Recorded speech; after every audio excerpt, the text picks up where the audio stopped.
What's up, guys? I'm going to do something similar to what Shintai does, those blog view things. And I'm going to do this on, there we go. Do this on Lunar 2 Eternal Blue Complete. Just finished playing this game. It's awesome. It's fairly rare if you get the boxed set, because, you know, as you can see, this is in a huge freaking box, but I got mine for $42 shipped. It was an amazing deal. I see this thing going, usually buy it now like $75. I'm just gonna look real fast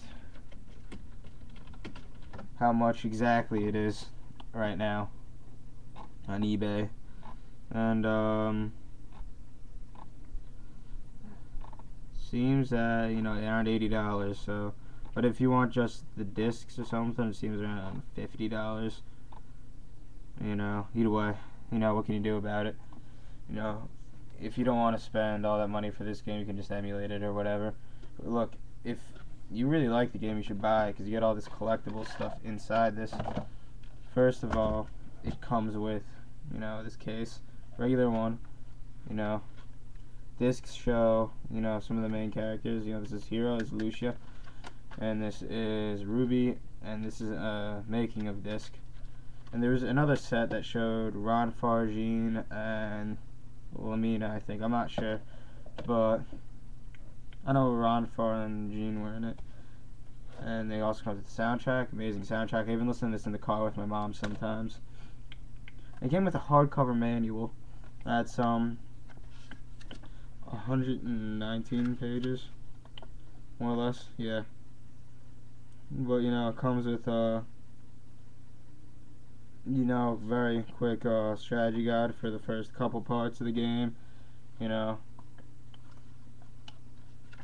very nice. It's got some good artwork in it. It's got even a bookmark kind of thing going on, like you have in like a Bible or something. You know, leather case. It's real cool. The other is the Omake box, which in this it has a map. This isn't the cloth map that came with Silver Star Story complete. I haven't played that before, but you know, this is just a regular kind of map. I don't know what kind of paper this is. And then, you know, a little picture of like the cover art. Comes with the amulet that you see Lucia wearing in the game, which is the one with the blue hair on. Like you can see her on the back of the box there with the amulet. I don't know if you can see on there, but yeah, kind of. And then comes with these little like pin-up guys, like that. Like this is he's in Silver Star Story as a dragon. Here's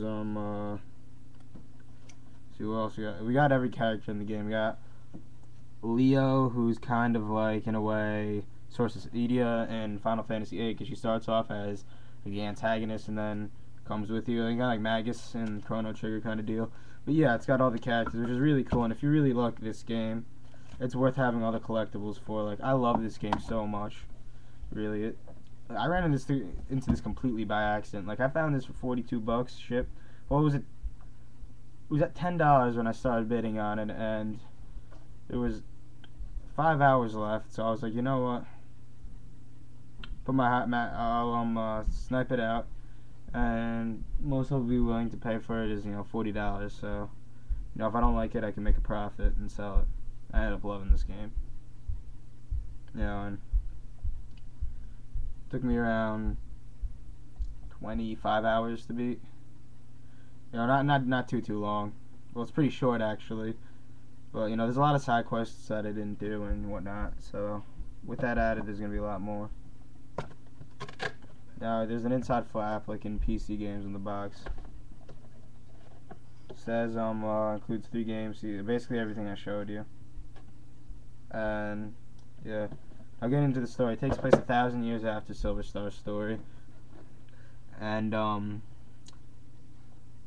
know, it revolves around the protagonist Hero, who is this guy, and with Ruby, this little cutesy red character over there.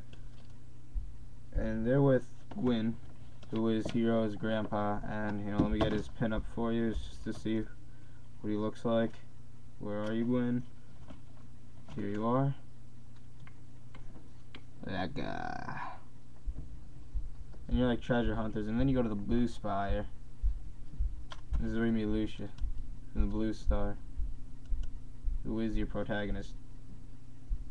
You don't control her at the game at all. She's the only AI operated character in the game, and she needs to meet with Althena because she's from the Blue Star, and she's like a messenger kind of thing, kind of like Muhammad or Jesus or whatever. And then throughout the game, throughout your course to your trip to Pentagoulia, where you can meet Althena, you meet first person you meet is Leo. You actually meet before you meet Lucia, but he says that Lucia's the destroyer, and the chosen, who is like Althena's forces or something like that.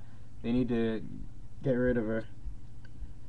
But throughout the game, Hero insists that he's wrong, and then eventually, he helps you out in some cases. But the next person you meet here is Ronfar, who, he was formerly a priest of Althena, and then he becomes a gambler.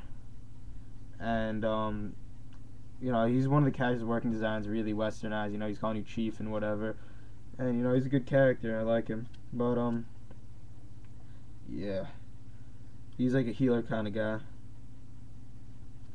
The next character you meet, is Jean, and I'm gonna find it for her. Where is she?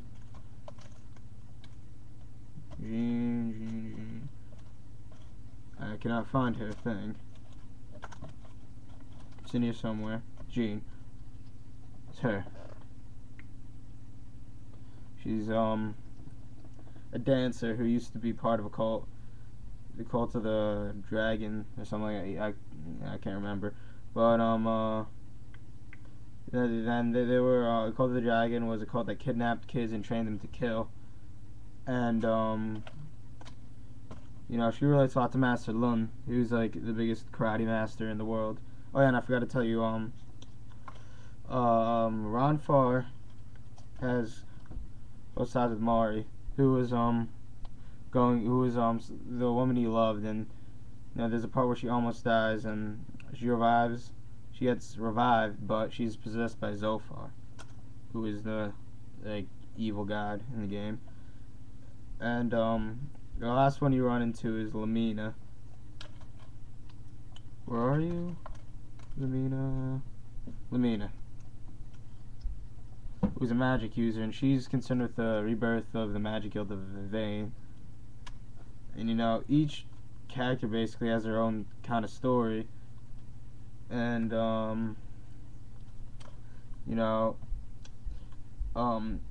Ronfar is trying to get back the Mari he used to know, and Jean is trying to overcome her past of the cult of the Dragon King, the dragon, or I can't remember the name. And what's this? Lamine is trying to rebirth the magic guild of Vane. Well, when she comes to Vane, she encounters Borgin, who is trying to destroy Vane and create Neo Vane in place of like an improved kind of city. And Lamina doesn't like that. And Ruby, who you find out later that Null tells her that she's really a baby dragon, and she needs to fulfill her destiny because she's immortal, and she's one of the four who will help stop Zophar from reincarnating. There's a lot of plot twists in the game. Basically, at one point of the game, everybody you thought was good is bad and whatnot. But it's one of my favorite RPGs I've played in a long time. I like it more than a lot of the games I've played. It's definitely made my top 10 list, and it's amazing. If you haven't played this game, check it out for either the Sega CD. If you're in Japan, Sega CD. I don't know if you know Japanese, that's the cheapest, or this version, or emulate it or something. Just play this game. It's great. I can't recommend it anymore. It's worth all the money. I just lucked out and got it at a decent price, but anybody should definitely check this game out. This is John Nitty, and thank you for watching. John Nitty 1.